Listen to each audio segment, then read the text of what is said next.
My name is Alara Vance, and for most of my life, I believed my purpose was to be a quiet harbor in the lives of my more tempestuous family. I was born and raised in Port Blossom, a small coastal city that smells of salt and rain-soaked cobblestones, a place where history settles into the foundations of old buildings like a gentle sigh. My father, Arthur, is a man who measures life in accomplishments, his own and those of his children. My mother, Eleanor, measures it in the absence of conflict. And then there is my sister, Sarah, who measures it in applause. I work as a grant writer for local arts and historical preservation nonprofits. It's a meticulous, behind-the-scenes job of numbers, narratives, and careful persuasion, which suits me. I live in a small apartment in the Old Quarter, with windows that overlook a shared courtyard garden where a tenacious jasmine vine climbs the brickwork. It is my sanctuary, a space filled with books, the scent of brewed tea, and the quiet satisfaction of a life built on my own terms, or so I thought. In reality, the foundations of my life were inextricably linked to the foundations of theirs, and I was the one silently mixing the mortar.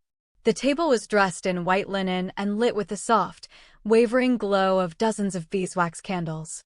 They were arranged beneath the low, gnarled branches of the ancient wisteria vine that formed a fragrant canopy over my parents' stone patio. It was their 40th anniversary, a milestone my mother had orchestrated with the precision of a seasoned general planning a campaign for peace. Everything was curated, from the antique silverware she'd polished herself to the soft strumming of a classical guitarist seated near the fountain. I sat near the end of the long, reclaimed wood table, as I always did. It was the perfect position for an observer, just close enough to refill a wine glass or pass the bread basket, but far enough to be absorbed into the shadows cast by the wisteria leaves. Serafina, of course, held court at the center. She was radiant, her laughter a bright, confident sound that easily overpowered the gentle music. She had already regaled the table with 3 stories, each more dazzling than the last. Her artisanal candle boutique, Luminosa, had been featured in a regional lifestyle magazine. A well-known novelist had wandered in and bought a dozen of her signature sea mist and moss candles. A local influencer had posted a photo of one of her custom-scented diffusers, and the post had gone viral. My father beamed, his pride a palpable warmth in the cooling evening air. My mother nodded along, her smile a thin, carefully maintained line, the kind she wore when she was working hard to keep the family portrait perfectly composed. When dessert was served, a delicate honey lavender tart that Sarah's assistant had picked up from a patisserie I used to quietly pay the invoices for, my sister leaned forward, the candlelight catching the sparkle in her eyes. She raised her glass, a gesture just dramatic enough to ensure all eyes were on her. A toast, she began, her voice ringing with theatrical affection, to the 2 people who taught me how to chase a dream. She paused, then her gaze drifted down the table and landed on me. A slow, pitying smile spread across her face. And to Alara, of course. A small, uncomfortable ripple of anticipation moved through the guests. "How does it feel, Alara?" she asked, her voice laced with a sweetness that felt more like poison. "To be the practical one?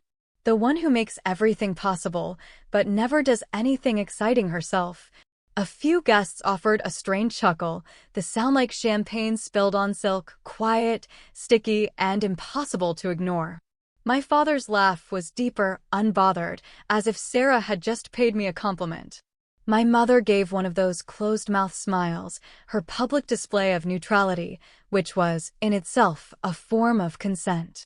Sarah's husband, a man whose primary contribution to any conversation was a well-timed smirk, looked at me as if he'd heard the joke 1,000 times before. He probably had. In the past, I would have shrunk. I would have looked down at my plate, offered a small, self-deprecating smile, and let the moment pass. My role was to absorb these small blows, to be the steady, uninteresting ground on which my sister could dance. But tonight, something was different. A quiet calm, as clear and cold as deep water, settled over me. I didn't look down. I didn't laugh. I simply folded my hands in my lap, then placed them carefully on the table. My voice, when it came, didn't rise above the music, but it cut through the evening's gentle hum like a cello string snapping. How does it feel? I repeated, my eyes holding Sarah's. It feels like the practical one won't be funding the exciting things anymore. The silence that followed was not quiet. It was a vacuum, sucking the air and warmth from the patio. Forks froze midair. The guitarist's fingers stilled on the strings. Someone coughed, a dry, sharp sound. Sarah's smile didn't just falter, it shattered, leaving behind an expression of raw, unguarded confusion. I stood up slowly, the legs of my chair scraping with a jarring shriek against the stone. No one spoke. No one moved to stop me.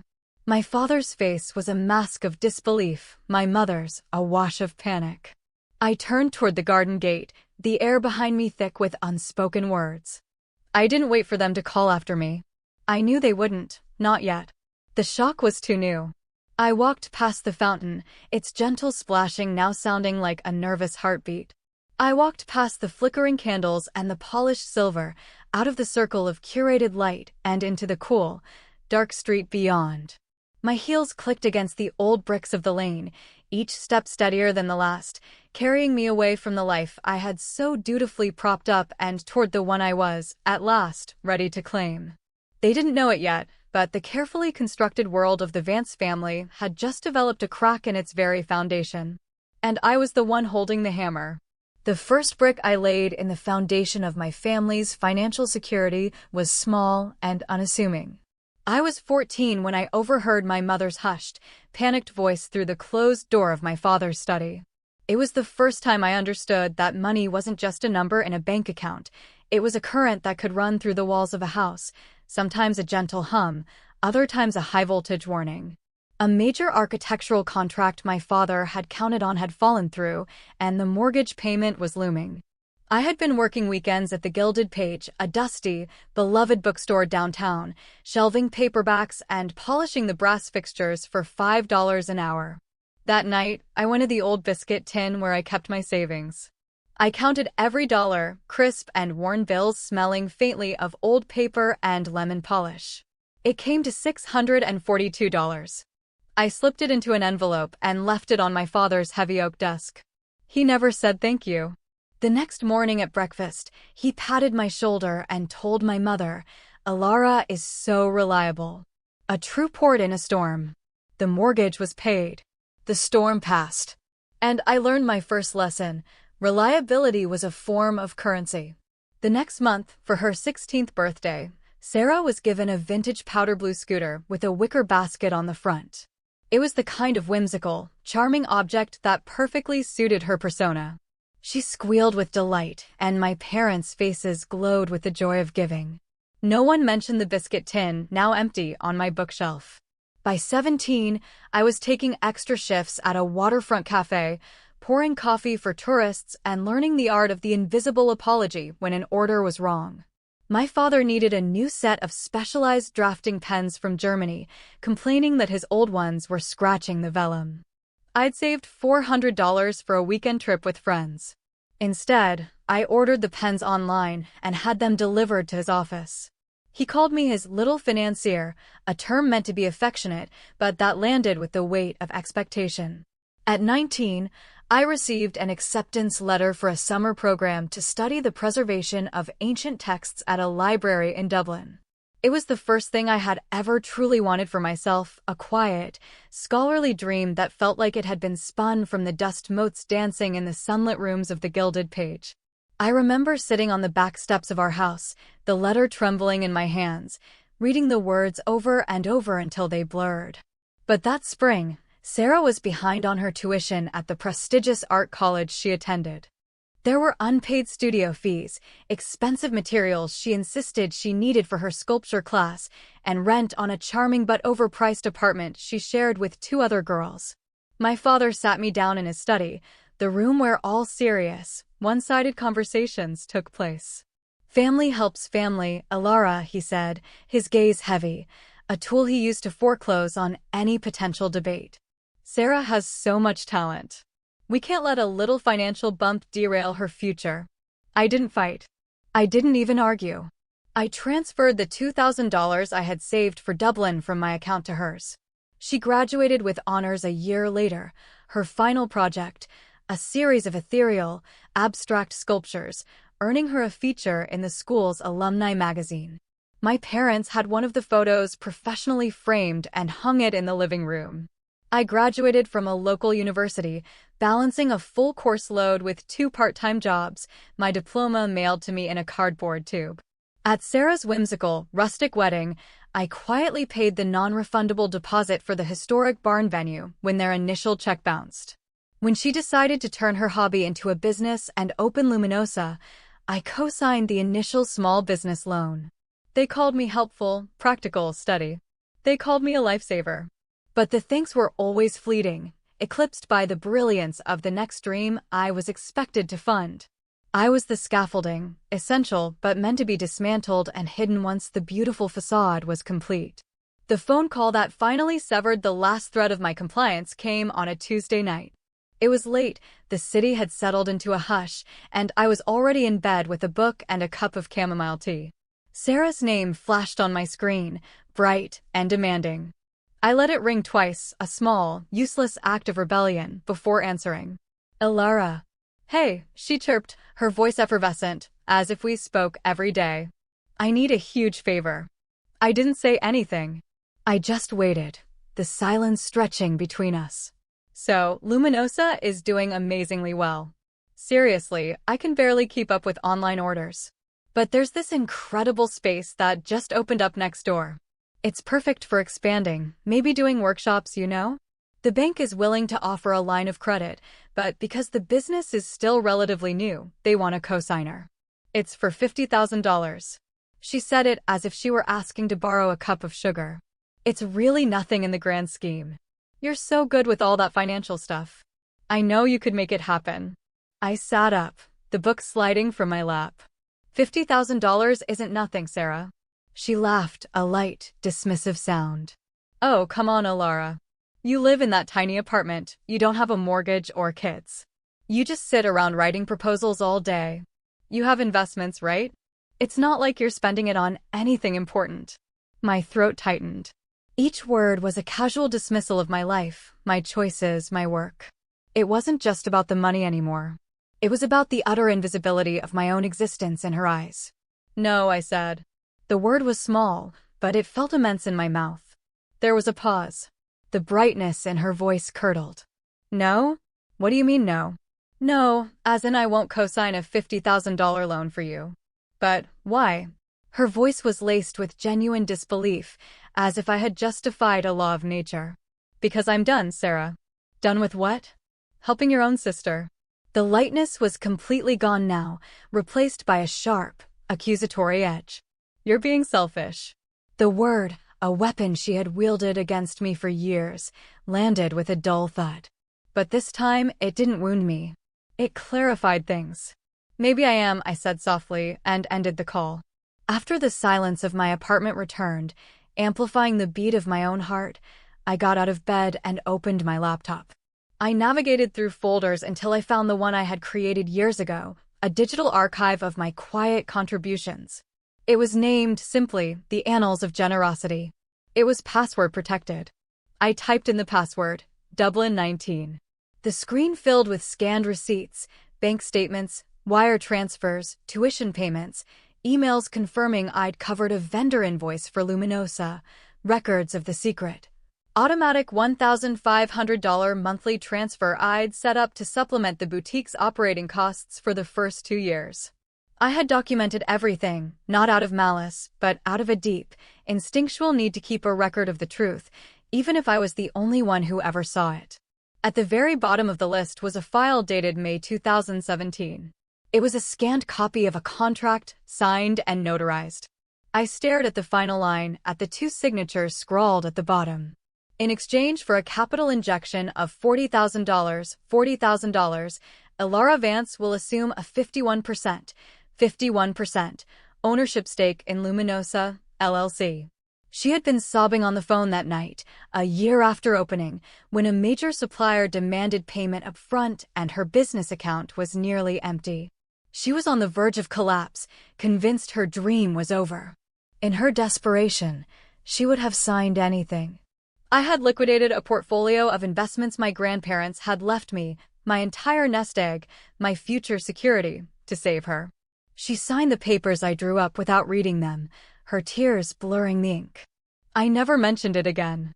I let her believe she had weathered the storm on her own, a testament to her resilience. She didn't remember what she had given away in her moment of panic. But I had never forgotten. The morning after the anniversary dinner, I woke to the gentle gray light of a coastal dawn. The air was still. For a moment, I felt a familiar pang of anxiety, the conditioned response to a family conflict, the urge to smooth things over, to apologize for a truth they weren't ready to hear. But it was fleeting. It was replaced by a profound, quiet resolve. I made coffee, sat at my small kitchen table, and opened my banking app. My thumb hovered over the scheduled transfer for the first of the month. Luminosa operating support, $1,500. It had been running like clockwork for years, a silent subsidy Sarah had never questioned, simply accepting it as part of the mysterious good fortune that always seemed to follow her. I tapped Cancel Transfer. A pop-up appeared, asking with digital politeness, "Are you sure you want to cancel this scheduled payment?" I pressed yes, a small, definitive click in the quiet of my apartment. The fallout was not immediate, but it arrived with the certainty of a rising tide. By the end of the week, the first wave hit. A string of texts from Sarah. Landlord called. The rent check bounced. What happened? Did you forget to mail it? My main wax supplier is freaking out. Their invoice is past due. Alara, are you getting these? The power at the shop just got shut off. This is a nightmare.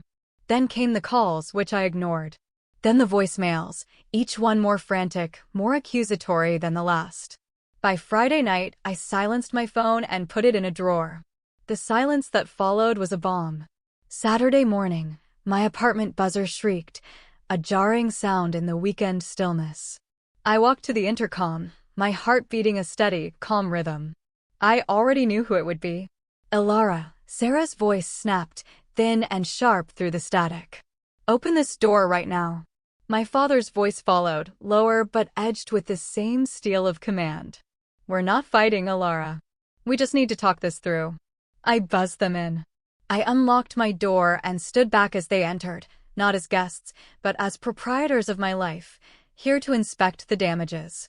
Sarah stormed past me into the living room, her arms crossed tightly, her face a thunderous mask of indignation. My father followed more slowly, his eyes sweeping across my small, tidy apartment as if looking for the source of this sudden rebellion. You cut me off, Sarah said, her voice trembling with rage. You completely cut me off. The boutique is in chaos. My suppliers are threatening to sue. The landlord is talking about eviction. You can't just do that. I did, I said calmly. And I won't be restarting the payments.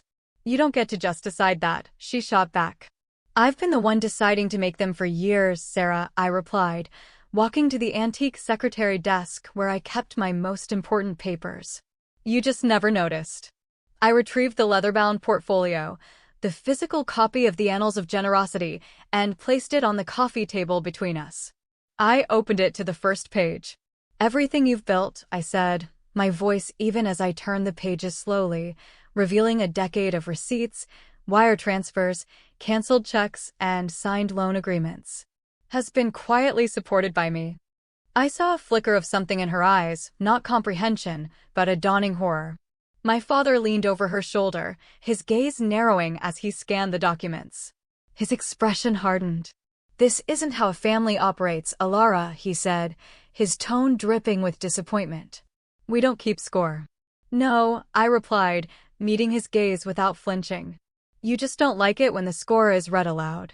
Sarah snatched the portfolio, her hands shaking as she flipped through the pages. She was seeing my name, my signature, my bank routing numbers over and over again. It was a history she had never known, written in a language of sacrifice she had never learned to speak. Finally, she landed on the last document, the notarized contract for 51% ownership of Luminosa. Her face went pale. This is insane, she whispered. You're lying. Look at your signature, Sarah, I said. May 12th, 2017. You were crying on the phone with me for 3 nights straight. You said you were going to lose everything. I liquidated my inheritance from Grandma and Granddad to save your business. $40,000. My father blinked. Sarah's head snapped up, her eyes wide with shock. You never told me that. You said it was just a short-term loan. You never asked, I said simply. You were desperate. You signed the contract, and then, once the crisis passed, you let yourself forget. I let you forget, too. I disappeared into the background so you could believe the success was all yours. Her jaw clenched. You didn't have to humiliate me. You didn't have to bring all this up at the party, in front of everyone. I brought up the truth, I corrected her gently. You brought the humiliation the moment you called me the practical one who never does anything exciting. My father's voice sharpened as he stepped forward, positioning himself between us. This ends now, Alara. This entire charade. You will reinstate the payments. You will tear up that ridiculous contract. We cannot afford this chaos. You have the means. You will help your sister. He spoke with the unshakable authority of a man who had never been disobeyed, as if the years hadn't passed, as if obligation were my factory setting. I already did help her, I said, my voice steady. The most important time of all. Now, I'm helping myself. Sarah's hurt finally curdled into pure, bitter anger. So this is what this is all about? Revenge? Some pathetic power play because you're jealous. No, I said, and for the first time, my voice was soft with a sorrow that was entirely for myself, for the years I had lost. This is reclamation. For years, I kept you afloat and I let you treat me like I was the family ledger, useful for balancing the books, but otherwise ignored. I don't owe you that anymore. I don't owe you anything. My father shook his head, his face etched with a deep, weary disapproval. You're tearing this family apart, Alara. No, Dad, I said, my voice quiet but clear. I've been the one holding it together, invisibly, silently. You're only noticing me now because for the first time I said no. Sarah clutched the portfolio to her chest, her silence more damning than any of her shouts had been. When they finally left, I didn't watch them go. I closed the door gently behind them and leaned my forehead against the cool wood. My voice had finally landed. And in the ringing silence of my apartment, I knew, with absolute certainty, that it was not the last time it would be heard. The thick manila envelope arrived on a rainy Monday morning. It felt heavy in my hands, weighted with the formality of its contents. Inside, nestled among stiff legal papers, was a lawsuit. Serafina was suing me. Her lawyer, in language both dramatic and cold, accused me of coercion and undue influence, claiming I had taken advantage of her state of extreme emotional vulnerability to trick her into signing away a majority stake in her business. My first reaction wasn't panic or anger, but a profound, hollow sadness. This was their answer. Not a conversation, not an apology, not even an attempt at understanding, but an attack. It was the final, undeniable proof that in their eyes, I was not family to be reconciled with, but an obstacle to be removed. I called a woman I knew from my nonprofit work, a fierce, kind-hearted director who had once fought a city ordinance and won. She gave me the name of her lawyer, Clara Finch. Clara was a woman who seemed to be made of calm efficiency and sharp intelligence. She had a no-nonsense office downtown with a view of the harbor. I sat across from her polished desk and laid out my portfolio, the annals of generosity. She reviewed every document, every email, every bank transfer, her expression unreadable. When she got to the notarized contract from 2017, she paused, tapping a pen against the signature line. She was of sound mind when she signed this? Clara asked, her gaze sharp. She was desperate, I said. But she was of sound mind. She knew what it was for to save the business. Clara closed the portfolio. This isn't a lawsuit, Alara. This is a tantrum on letterhead. It's a warning shot, meant to scare you into backing down. She gave me a small, confident smile. It's not going to land. The court hearing was scheduled quickly. It wasn't a full trial, just a motion to dismiss. I walked into the old, wood-paneled courtroom and saw them sitting on the opposite side. Sarah was dressed in a severe, dark blazer, her lips pressed into a thin, unforgiving line. My father sat beside her, a stony-faced sentinel, his arms folded across his chest. My mother was not there. Her absence was its own statement. Neither of them looked at me. Sarah's lawyer painted a picture of me as a calculating, predatory figure, lurking in the shadows, waiting to pounce on my sister's moment of weakness. He used words like manipulation and breach of familial trust. He made it sound as though I had held her dream hostage. Then Clara stood up. She didn't use dramatic language. She didn't need to. She simply presented the facts, methodically, calmly. She laid out the timeline of Luminosa's near collapse. The frantic emails from Sarah begging for help. The documented liquidation of my $40,000 investment portfolio, the only cash infusion available at the time. The notarized contract, a clear business agreement. This wasn't exploitation, Your Honor, Clara concluded, her voice clear and steady. This was a rescue. And my client was the one who risked everything to make it possible. The only breach of trust here is the plaintiff's attempt to rewrite history and erase the person who saved her. The judge, a woman with tired, intelligent eyes, looked from the documents to Sarah, then to me. She seemed profoundly unimpressed with the theatrics. The evidence of a legitimate business transaction is clear and compelling, she stated, her voice devoid of emotion. The plaintiff's claims of coercion are unsubstantiated. Motion to dismiss is granted.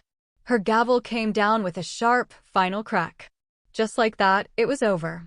Sarah sat frozen for a moment before her lawyer leaned over and whispered something to her. My father stood up, his jaw tight, and guided her out of the courtroom without a backward glance. Outside, the rain had stopped, and a pale, watery sun was breaking through the clouds. The air felt clean and new. You're free, Ilara, Clara said, squeezing my arm gently. Walking to my car, I realized she was right. But it wasn't just the lawsuit I was free from. Something quieter, deeper, had also ended in that courtroom. It was the part of me that had held on to a sliver of hope, the part that still, foolishly, expected them to see me, to understand, to care. The gavel hadn't just dismissed a lawsuit, it had dismissed the last ghost of that expectation. And in its place, there was only a vast, quiet, and liberating space. After the judge's gavel fell, the silence from my family was absolute. No calls. No texts. When the holidays arrived, my mother's usual card, with its carefully chosen photo of her prize-winning roses, did not appear in my mailbox. For the first time in my adult life, I was entirely untethered from their world, an astronaut whose tether had been cut, now floating in a new and unknown orbit. I had thought it would hurt more. Instead, it felt like stepping out of a house I hadn't realized was suffocating me and taking a full, deep breath. The absence didn't ache, it clarified. With the legal battle behind me, I turned to the things I had set aside for myself. In the corner of my living room, under the window, sat an old wooden easel I'd bought years ago and never used. I went to the art supply store and bought a set of oil paints, good brushes, and 3 large canvases. At first, I didn't know what to paint. So I just mixed colors. Deep blues, earthy siennas, vibrant ochres. I painted abstracts, landscapes from memory, the view of the jasmine vine from my window. It wasn't about creating something good or impressive or worthy of being framed and hung on a wall. It was about the simple, physical act of creation. It was about the feeling of the brush in my hand, the earthy smell of the paint, the quiet joy of making something that was for no one but me. One morning, scrolling through my emails, I saw a message from a woman I'd met years ago through a nonprofit.